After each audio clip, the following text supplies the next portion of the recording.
Today, technology allows us to instantly test the soil week in, week out, in the field, get a result within 10 minutes.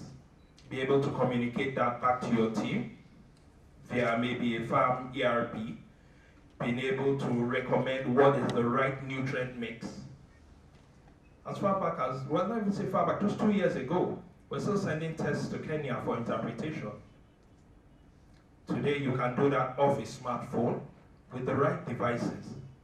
Undoubtedly, the use of technology would lead to job losses, some job losses, but it would also create some other jobs. What I've also discovered is that a lot of our young graduates don't also want to learn more. They have their degree, they're out of the university and they think they are qualified for the job.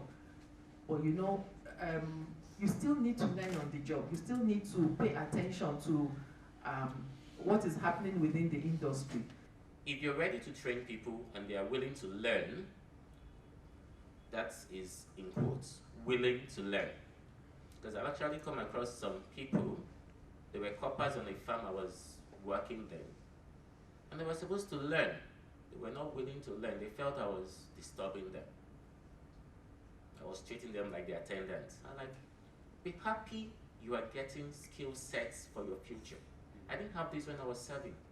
I studied animal science, but I taught agricultural science in a secondary school. So I felt the need to impact them for the future. I'm working on my own.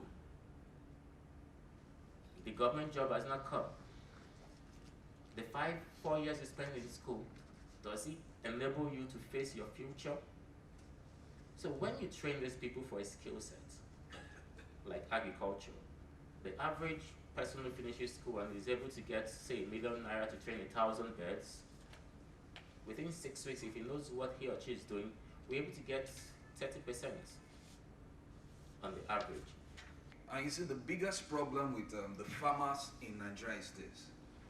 They don't like to share ideas. A farmer feel, if I know this thing, you know this thing, then you sell, it's like you would take my blessing away. In other places, farmers come together, they form organizations, they form cooperatives. They learn among themselves. Okay, farmer has this problem. I have this problem on my farm. How are we going to solve this problem together? They get contributions from other people, and then they find a solution. But in Nigeria, when your neighbor has a problem, and maybe the crops are dying or the birds are dying, you are happy. Because the person will lose market and you sell. You see, this way you can't grow. You cannot be an island on your own. And you see, employers don't like training employee because they feel if you have that skill, you are going to leave. So they prefer that they have employees that are not experienced. And they keep them for as long as possible. And then whenever they're tired of them, they push them off. So they don't want to train. So it's not just the problem of the youth, but it's also the problem of where to get trained.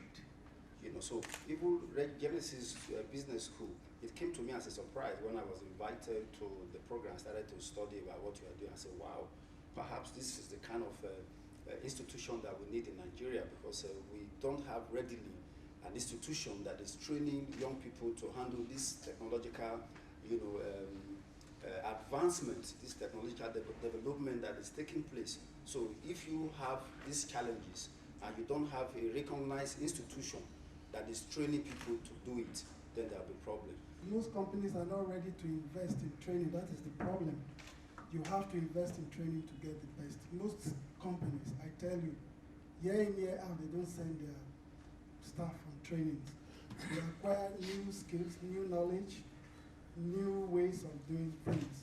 On my birthday, I announced on my Facebook page that I was going to give a grant for a certain amount of money for agri research.